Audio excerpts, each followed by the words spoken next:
Hello. So today I want to talk about, I forgot the name, the Luckiest Girl Alive, I think. Okay, but I will put it on the screen for you. And let me see, did I write Luckiest Girl Alive? Yes, but I didn't write the name of the author. Okay, so again, look up if you're listening, okay? Look up. I'll put it on the screen for you. Yes, I didn't write the name. All right, but yes, so this, I came across this article or something about Mila Kunis. Is it Kunis, whatever? I'm sorry. The actress. And I like her in movies, but she hasn't been in anything recently, unless maybe it hasn't been my taste and so I haven't watched it. But as far as I can remember, she's been absent for a minute. So I saw that she was going to be in this new movie on Netflix. So I said, hey, let me check that out. And then when I realized it was an adaptation, I figured, let me go on and read the book and see how it matches up, you know. But so I got the book, and the book, I don't know, it was not available at the library for, cheap gals like myself, I'm not sure why. I don't know if that's because it's popular right now, but I don't even remember seeing, I want to say I didn't even see like an option to place a hold for it. So I don't know. I don't remember it being available at the library or in my normal places where I go. So, where did I get it from? Oh, okay. Yes, I did listen to the audiobook, but the physical book I was looking for, and it wasn't available in my normal spots, So anyway, I read the book. I finished it last week. And it was different from what I was expecting. I don't know. I usually go into books just blind. Hello, my name is Tamika, and whether you stumbled upon Junkie for a story or are here by intention, thank you for stopping by. I hope you enjoy this video, and if you do, please give it a like and subscribe by the end of the video, and hit the bell for notifications so you won't miss new videos when they are released. And now, on to the video. But considering what I read, I am curious what Mila is going to do with the film. And I know she is, I think, a producer, an executive producer or a producer of the adaptation. So, although, she can pull it off now, so I'm not doubting her, but I was just surprised by the book. So, what is the book about? Okay. The book. Now, I should have caught on to the blurb. Somebody, I can't remember the author's name, but somebody blurbed, they compared the book to Jillian, oh gosh, I can't think of her name. The one who wrote Gone Girl and those Dark Places, I think. Gone Girl and Dark Places and other books. That one, I can't think of her name, but it's Jillian something. And so an author blurbed this book, Luckiest Girl Alive, and compared it to Jillian. But you know what? I didn't see that till after I finished the book. That's all right. I wasn't paying attention to that. So that would have given me the heads up that it's a thriller, because for some reason it seemed like a romance. Which, as I was reading, when you read the book at the beginning, it does sound like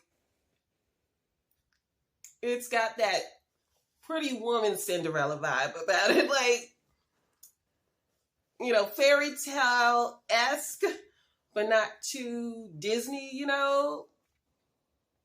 You get what I mean? I mean, it was giving me those vibes. So I thought it was a romance, but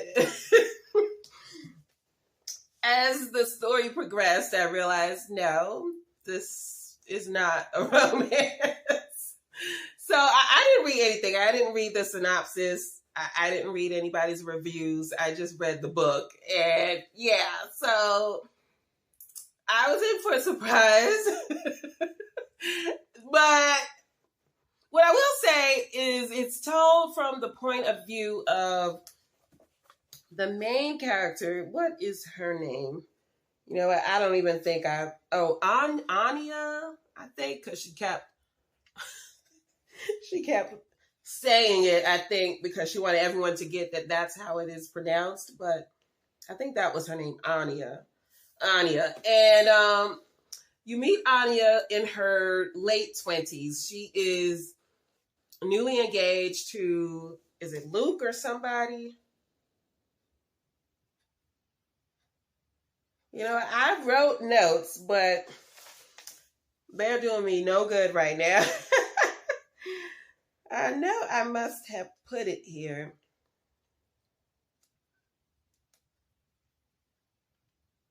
Maybe I didn't put his name, but I think the fiance's name is Luke. Okay, I did put it, Luke. All right, so she's engaged to Luke, and, you know, this is a fairy tale romance, right? And then she runs into someone who is about to do a documentary about something that happened in her past when she was a teenager. And this is a traumatic experience for her and her classmates. So there was a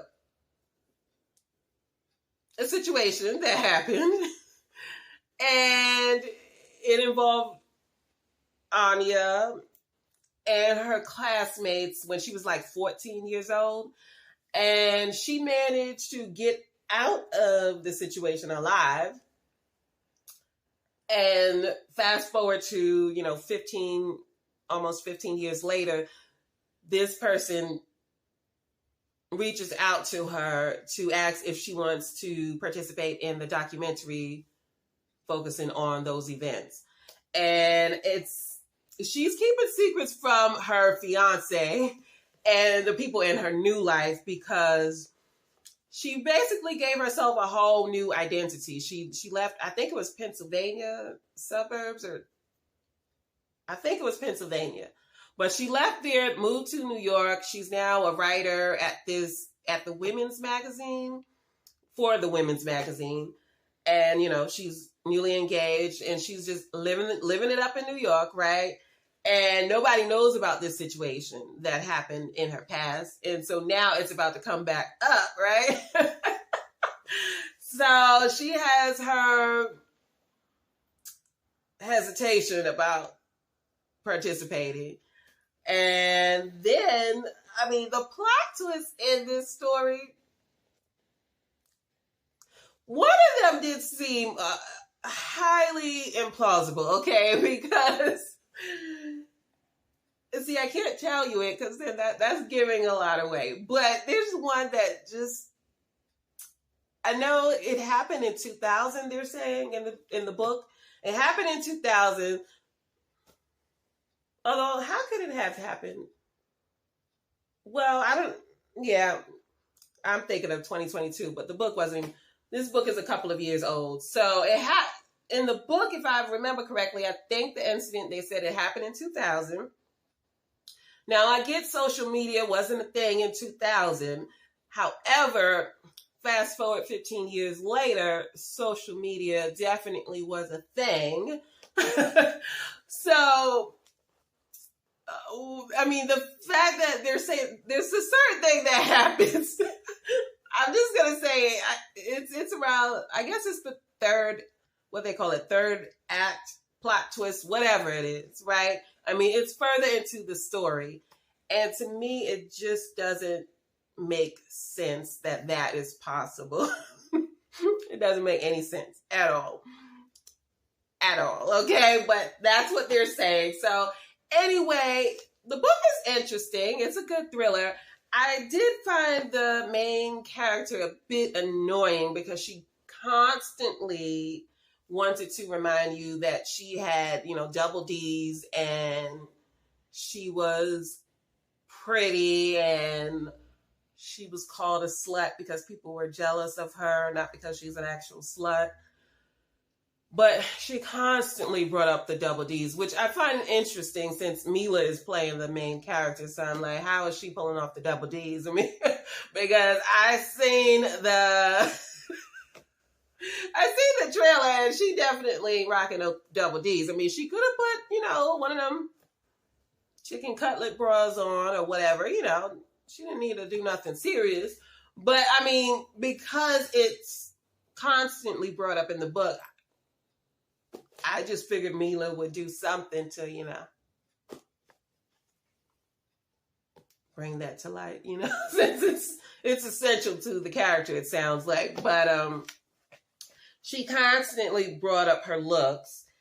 And the situation with the mother, so I found that was an interesting relationship. And I can't wait to see how Connie Britton does, because I think she's a very accomplished, underrated actress. I think she can do anything, but she's I would say she's underrated and underappreciated, Connie. So I'm looking forward to her performance as the mother based on what I read, okay? But yeah, I mean, this story was not what I was expecting. I'm just trying to see what other thoughts I had. Okay, so I did note that the male characters, they did read a little flat. Like, I can't even remember any of their names. You could have just gave them letters, A, B, C, D. I mean, there's a bunch of male characters, but I couldn't tell you anything about them. So there's that. And maybe because, they were mentioned more so in the flashback scenes, and the flashback scenes kind of were meandering a bit, just long-winded, and you forgot it was a flashback because it was so long. So the two timelines, I think the author, she took on more than she could handle. I'm going to say that. That's my opinion. But there were too many characters in this story, and they probably were needed, but I think the author, from what I looked at, she only has like 3 books out, I think. And one is a short story, actually. She has a short story and then 2. So I think this was her first full-length novel. And it just felt like she took on more than she could handle for the writer she was at that point. And so there were way too many characters, and they weren't distinctive in any way, in my opinion, obviously.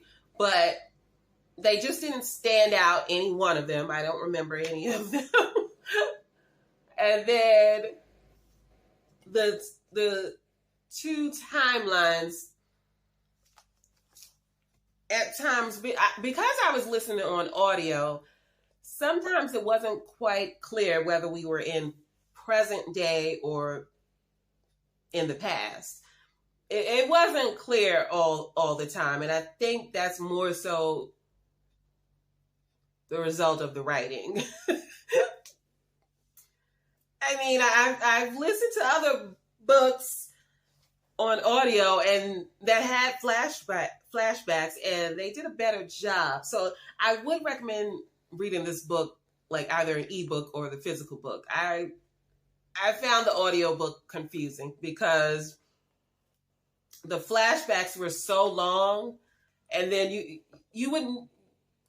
For me, I found myself trying to figure out where we were a lot in the story, and I would constantly have to go back and listen to the same chapters to figure out what that all was, because she would be talking about certain names that were from the past, but then she would be talking about other people who were in her present day. But the chapters were so long, you're like, what is she talking about here? Like, some of the chapters were over an hour long, and some of them were like 15 minutes. I mean, the structure was also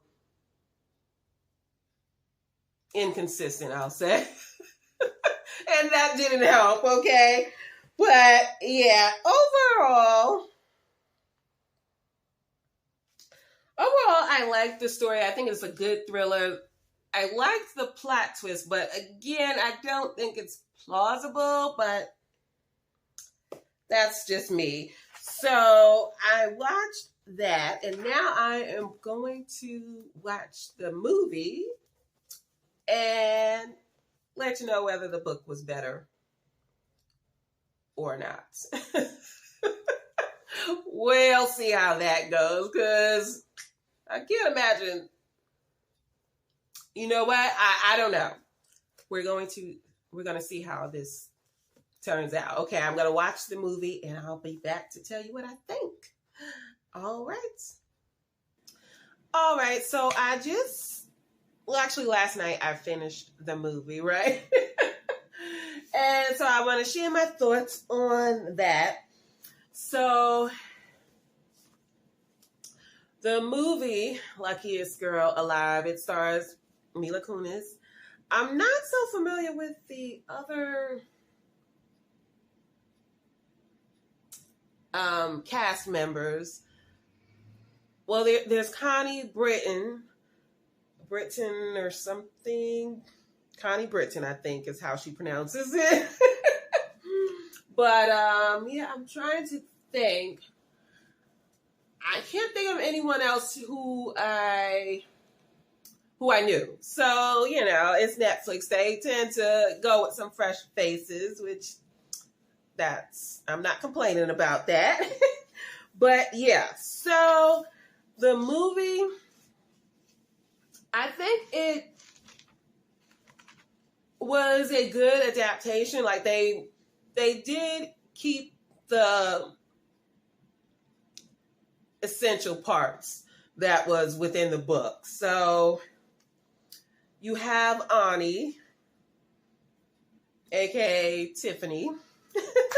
And I think I pronounced it wrong earlier. But yeah, so it's Ani. And again, it's told in present day and flashbacks.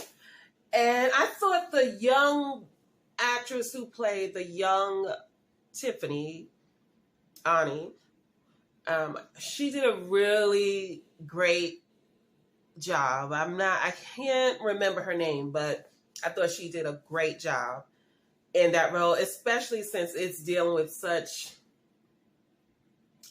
a personal and intimate situation, So I thought she did a phenomenal job with that. And Mila did an exceptional job as well. But I wasn't surprised by Mina. Why am I getting Mila? Okay. So I wasn't surprised that she gave a great performance, because we all know what she can do, right?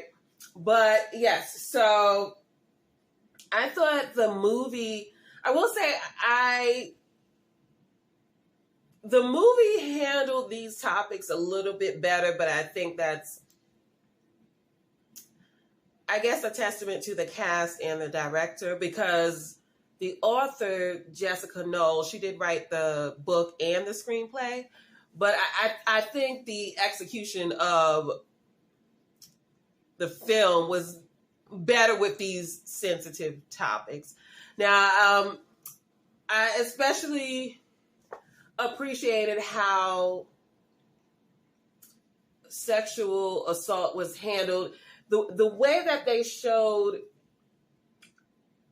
Ani, how she had this misplaced or displaced anger, whichever term you use, but there was a scene where she was in the cab with her fiance, and you can see that she's got this pent up frustration about the sexual assault, but she's not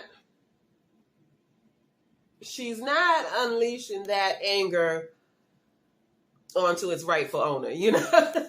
She's taking it out on her fiance, although her fiance is a bit of a prick, so you know, he's, you know, got that rich boy mentality and not quite getting who his fiance is and what she is needing in that moment. So he's kind of escalating the issue, you know.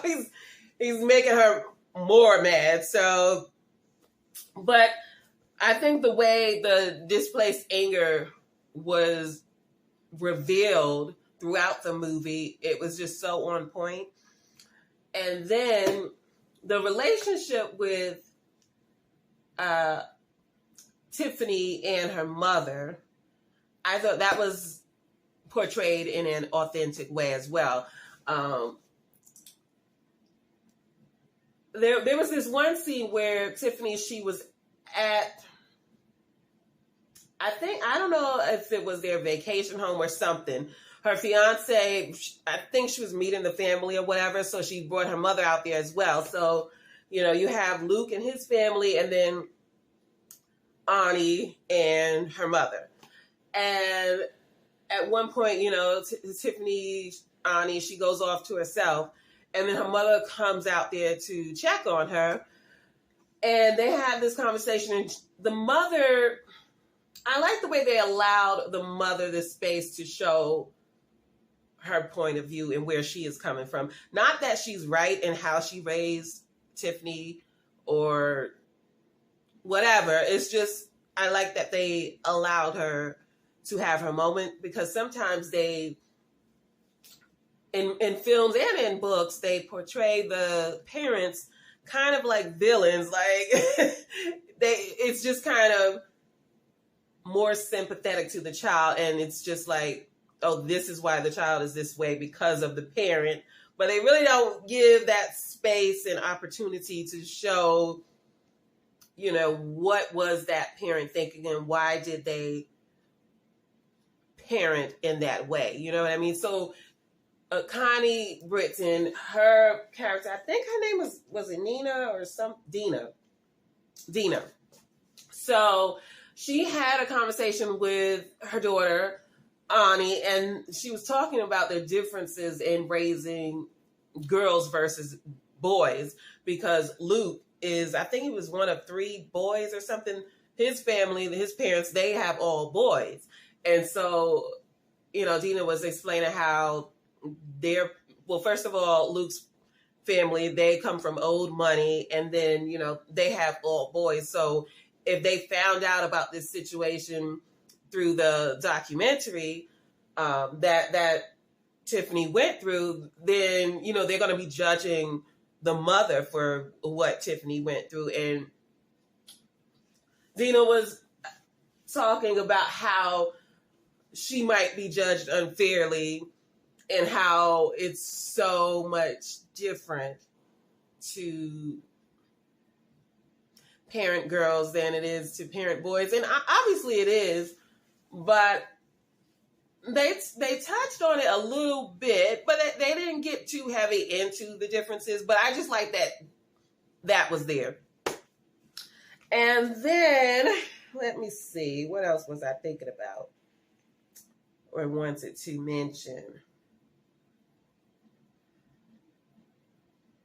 Oh, I did note how when young students are victims of sexual assault or rape, the adults in the situation, whether it's parents or faculty, sometimes they pressure and bait these young students into coming forward and feeling like they need to do this for the next victim or whatever, but they're not really considering the damage they're going to do to that victim in that moment when you're putting that pressure on them, like, well, you need to come forward because otherwise, you know, all these other girls, they're going to get raped, and then that's good. I mean, they're not saying it, but they are saying it, like, that's going to be your fault. So they're not even allowing the victim to sort of cope with this traumatic experience and then, you know, make their own decision about, well, do I want to come forward or not? They're not even, they're like, they were so up in Tiffany's face, like, you need to come forward. And even her, I don't know, I wouldn't say he was her best friend, but one of her friends at school was also, you know, provoking her to come forward. And I get that he's a teenager, so he doesn't, he lacks the emotional maturity to know what he is doing. However, the adults, I'm not going to give that that leniency to. I think they know what they are doing, and they're putting it all on this young girl's shoulders to, you know, save potential victims everywhere. And I just didn't like that. But I know it's realistic, you know, that's what happens sometimes, unfortunately. But yeah, so I don't know if I already mentioned this, but I did like the movie better.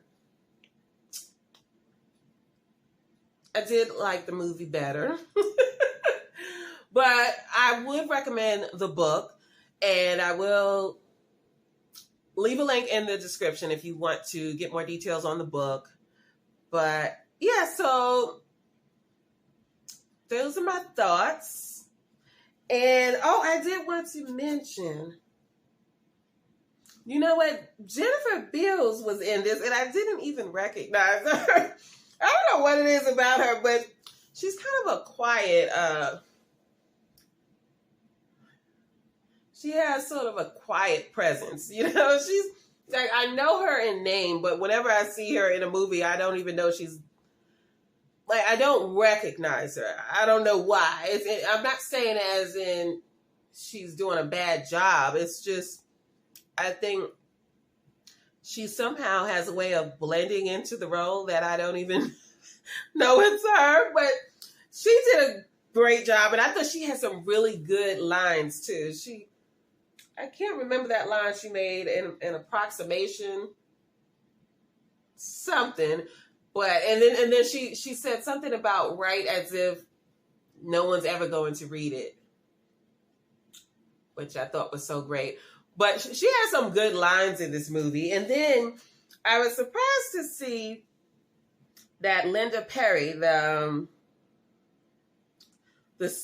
front woman for 4 Non-Blondes and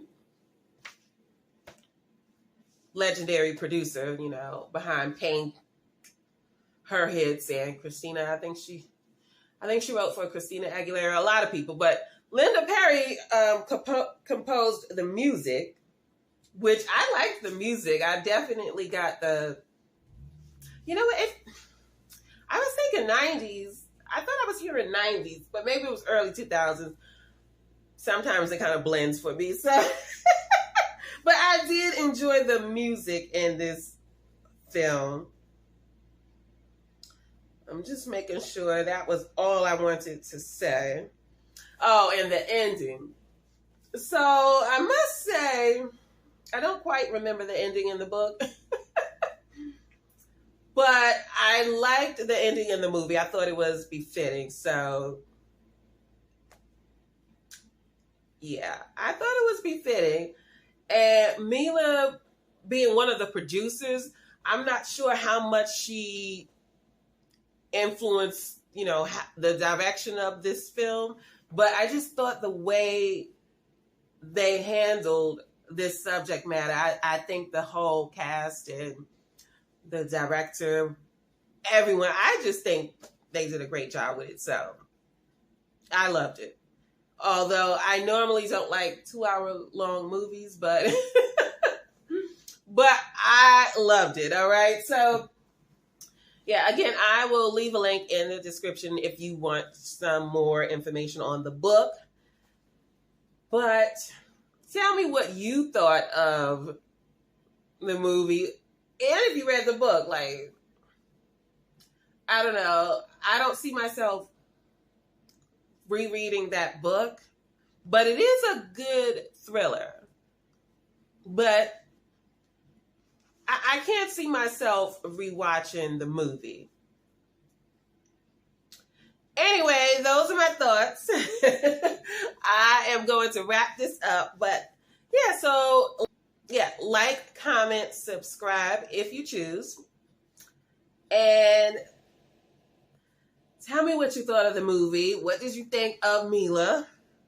Now, I'm not sure if I missed something where the character said something about, I know she went through a transformation, but it was just like in the book, she was constantly talking about her weight. So I don't know if she said she went through a transformation as an adult, and that's why I didn't see the double D's, but it's just that when you keep bringing it up, I'm just like, well, where's the double D's, okay? She was constantly bringing that up. But anyway, I'm going to get out of here, and I will catch you in the next one. Thank you for watching and listening. Bye.